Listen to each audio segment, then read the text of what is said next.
Content warning. The Matherson Marriage contains unhealthy relationship dynamics and fictional domestic abuse. If you are in a real-life Matherson marriage, please reach out to the appropriate authorities for help. Resources you may find helpful include the Pixel Project's Domestic Violence Resource page and UN Women's International Helplines list. Resources will be linked in the video description for accessibility. Hi, I'm Morgan, and today I will be reading to you from The Matherson Marriage by Ruby M. Ayres, Chapter 22. The house seemed very quiet when Violet reached it, but she met Joyce on the upstairs landing. "Where is everyone?" Violet asked, then stopped. "What's the matter?"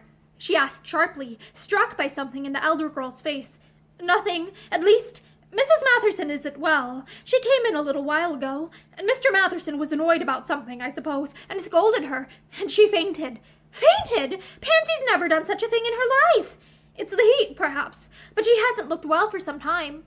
Violet turned towards her sister's door, then stopped, as it opened and Matherson came out. "There's no need for you to go to Pansy," he said shortly. "I told her to try and sleep." "What's she been doing? Something absurd, I suppose, to wear herself out like this." "She hasn't done anything." Violet's voice was indignant. "She was all right when I left her. We went for a little walk down the lane, and I came back to the house for something I'd forgotten. She was all right then. She was talking to Lynn." "Ramsden!" The color rose to Violet's face at the tone of Matherson's voice. "Yes, she was all right then," she said again. She followed Joyce to the nursery again. "I wish Pansy would take us all away," she said restlessly. "You and me and Buster. I wish we could go to the sea. I'm sick of this place." Her voice quivered, and she bit her lips hard. She had forgotten her own pain and pity for Lynn, but now she was beginning to understand what this would mean to her. Lynn loved Pansy, had always loved her. She remembered his devotion and patience of years ago, how Pansy's unkindness had failed to drive him away, and how he had been faithful to her all these years. There are not many men like that, she thought, and her heart swelled with pride. Lynn was the finest man in the world. She spoke suddenly. "Joyce, what would you do if you were married and fell in love with another man?" Joyce shook her head. "I hope I shouldn't be so silly as to fall in love with another man," she said practically. "But if you did, these things do happen." Violet insisted. Joyce considered. "They wouldn't, if women only married the man they love," she said placidly. Violet frowned. "Oh, you're so matter-of-fact," she protested. "But it does happen, every day of the week. More's the pity." Violet leaned her chin in her hands. "If it was me, and the man was as nice as he probably would be," she said seriously, "I should simply run away with him." "And be sorry for it ever after," Joyce added. "Not at all. How could I be sorry if I loved him?" Joyce looked up. "Supposing you had children, would you leave them?" Violet's face sobered. "Oh, well, if there was a Buster," she admitted. There was a long silence. Then she said impulsively, "You know, Joyce, Lynn Ramsden adored Pansy for years ago." She waited, but as Joyce said nothing, she went on. "Now, he's the sort of man I could leave a happy home for, and, between you and me and the gatepost, I've often wondered why it hasn't occurred to Pansy to do the same thing." Joyce made no reply. She was thinking that it took some people a very long time to make 4 out of 2 and 2. Violet had dinner with her brother-in-law alone that night. "I'd get out of it if I could," she told Joyce, "but I suppose I'd better go down for Pansy's sake." She sat opposite him in silence, determined not to speak unless he first addressed her. Until this visit to Green Gables, she had been fond of Matherson in a half-amused, half-contemptuous way. He had been kind to her in his own fashion, and she knew that he had done much for Pansy, but during the past fortnight her opinion of him had changed. She looked at him once or twice in a puzzled fashion. Had he changed, or was it her imagination, she wondered? Had he always been the selfish bully she had grown to believe him, or was it only lately that he had become so? He looked up and met her gaze. "When did Ramsden come here?" he asked abruptly. "I never saw him." "He didn't come," she answered calmly. "We went for a walk and met him in the lane. I asked him to come in, and he wouldn't." Humph! Violet thought she saw an opportunity. "I suppose it's never dawned on you that Pansy looks frightfully ill, has it?" she demanded. Matherson's face changed. "She must expect to look ill, racing about as she does," he answered curtly. Violet fired up. "She doesn't race about. We're always at home or in the garden all day. My opinion is that she's worried and unhappy about something." He flushed dully. "What the deuce are you driving at?" he demanded. "I'm not driving at anything. I don't know anything to drive at," Violet answered flatly, "but I do know that you're horrid to her. No, I'm not going to stop," she broke out as he tried to speak. "It's time someone told you that it's disgraceful the way you behave to Pansy. I wouldn't have believed of you, Basil. I wouldn't, really. We all thought you were so fond of her, that it was a real love match." Matherson rose to his feet. "It would be better for you if you understood what you were talking about before you lecture me," he said with dangerous calmness. "I allowed you to come here to please Pansy, but if you were going to start interfering with things that don't concern you, you could pack up and go." "I don't want to stay, I'm sure," Violet retorted furiously. She had been speaking with the best of intentions, but now she had lost her temper. But before I do go, I'll just tell you that you ought to be jolly well ashamed of yourself, and that if I were a man, I'd thrash you for what you did to my sister the other night. You're a bully, that's what you are."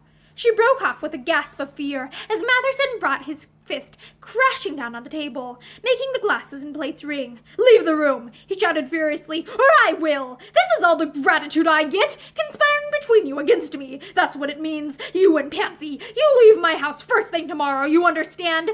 Violet choked down a sob. "I'll be glad to go," she cried. "I don't want to stay." And she ran from the room, leaving him sitting there alone with his thoughts. And they were not pleasant thoughts. That evening, when Pansy fell fainting at his feet, remorse had touched him for the first time, and shame. She did look ill, he knew, and he had been a brute to her. He tossed off a neat whiskey and went up to his wife's room. It was dark, but the blinds were halfway up, and the cool, fresh air from the garden outside flapped them to and fro with a soft little sound. He turned on the shaded light beside the bed and looked at Pansy. She was lying on her side, one arm tossed restlessly above her head, asleep, but there were little pathetic hollows beneath her eyes, and her lips had a downward curve, as if even her dreams were sad. Did she care for Ramsden, and was that the secret of her changed behavior towards himself? Lately his vanity had begun to persuade him that she did not, that Ramsden alone had been to blame, but now he was not so sure. He thought of the night in London, when he had roused her from sleep, and she had stirred and murmured Lynn's name. Had it meant anything or nothing? Matherson hated the thought of scandal, but his heart was hot with wounded pride and rage against his wife as he stood looking down at her. He had taken her from the obscurity and poverty of a country vicarage, and given her wealth and position. There was no gratitude in the world. His blood tingled as he recalled the scorn in Violet's eyes. How dared she so speak to him? And yet, deep down in his inmost soul, he knew he deserved it. He had been a brute to Pansy. He had bullied her. He had deceived her almost from the first weeks of their married life with regard to its true position. If she had been extravagant, it had been his fault. He had always boasted of his wealth and made a great show of it, and he had carefully kept from her the fact that he was an inveterate gambler, and that during the past 6 years he had more than once been on the verge of ruin. It was only luck, never skill, that saved him.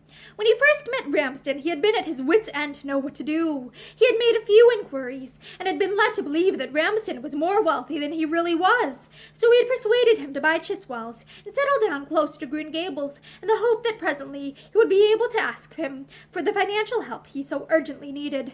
But Lynn was a good judge of a man's character, and he had decided to drop Matherson long before affairs were changed by the discovery that he was Pansy's husband. To be near Pansy, Lynn would have tolerated anything. His was a rare case of single devotion. She had been his first love, and she would be his last. There was nothing he would not have suffered for her sake. He knew immediately that she was not happy in her marriage, and from that moment his indifferent contempt for Matherson changed to hatred. He knew that Matherson was a man who would never stop gambling. It was in his blood.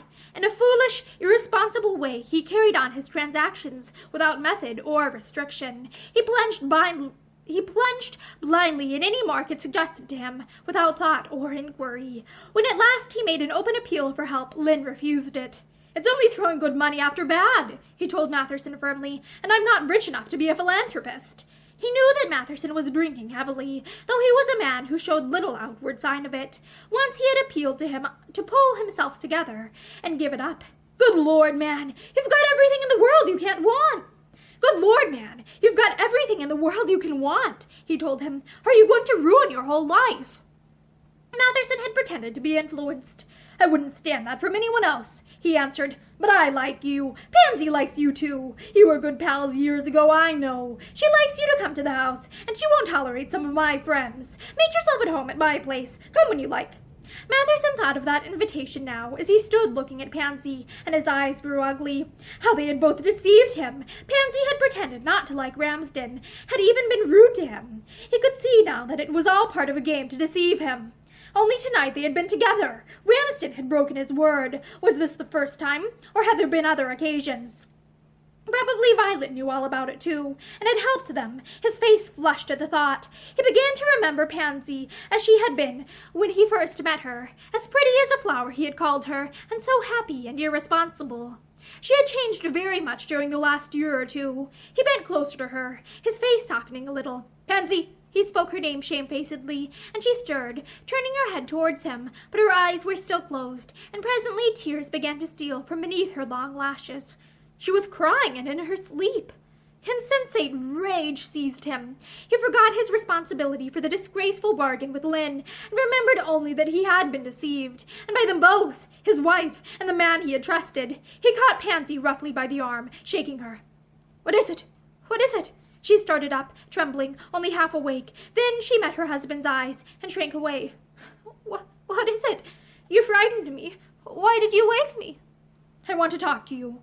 She looked at him, her eyes wide with fear. "What? Now? It's late. It must be. Won't tomorrow?" "I want to talk to you now." His momentary softening had passed. He hated her for the fear in her eyes as she slipped out of bed and wrapped herself in a warm gown. "There isn't anything the matter. Buster?" she appealed. "It's not Buster. It's your sister. I've just told her that she leaves my house tomorrow morning." "Basil!" "I've tolerated her long enough," he went on harshly. "She insulted me tonight, told me I was a brute to you and that I bullied you." She didn't mean it. You must have made her angry." "Angry?" He looked at her with burning eyes. "Of course you defend her, but she goes tomorrow. And another thing, I've made up my mind to get rid of Miss Lindsay. She spoils Buster as much as you do. You must look after him yourself in future. You haven't got enough to do. That's why you're getting silly and hysterical." Pansy folded the dressing gown more closely round her, as if she were very cold. "Get rid of Joyce? You must be mad," she said with white lips. Matherson laughed. "Call it what you like. She will go. I've had enough of this petticoat rule in my house. You will kindly leave her in the morning. And if I refuse... you will kindly tell her in the morning. And if I refuse..." He shrugged his shoulders. "Then I shall tell her myself."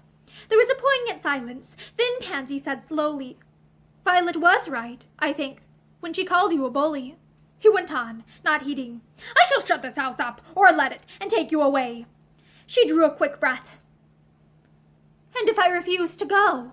You can refuse if you like. I can't compel you, but I shall keep Buster with me," she cried out. "You can't! You wouldn't dare!" He smiled cynically. "Wouldn't I? Try me and see." Pansy broke into frightened tears. "You are cruel. You are cruel." For an instant he wavered. Then he went over to where she stood, his face working with unwilling emotion. "Cruel, am I? What does it matter? You don't care a hang about me." He waited a moment. "Do you? Do you?" he insisted. She raised piteous eyes. "I've always tried my best. I was fond of you. It's you who've changed." Matherson's face flamed. "But you don't love me?" he asked hoarsely. "Basil..." There was something pathetic about him at that moment, something boyish that cut her to the heart. She would have given a great deal had it been possible to answer him as he wished to be answered, to say that they would begin all over again, and take up the broken threads of life together, but she could not force the words to her lips. He turned away. "You're honest, for once," he said bitterly. She followed. She touched his arm. "Basil, I'm sorry. I will try. If only you'll be patient and try to understand." "Understand? What is there for me to understand?" he asked with quick suspicion. "Nothing. I only... Basil, where are you going?" He had reached the door, but he stopped and looked back at her. His face was crimson, and there was a curious look in his eyes. "What were you doing with Ramsden tonight?" he asked. The attack was so unexpected that Pansy could find no answer. The treacherous blood ebbed from her face, and her eyes were wide with terror as she looked at her husband. Then Matherson laughed, opened the door, and went out. And that is the end of Chapter 22 of The Matherson Marriage by Ruby M. Ayres. Thank you for listening to this chapter with me, and I hope you return soon for the next one. Bye!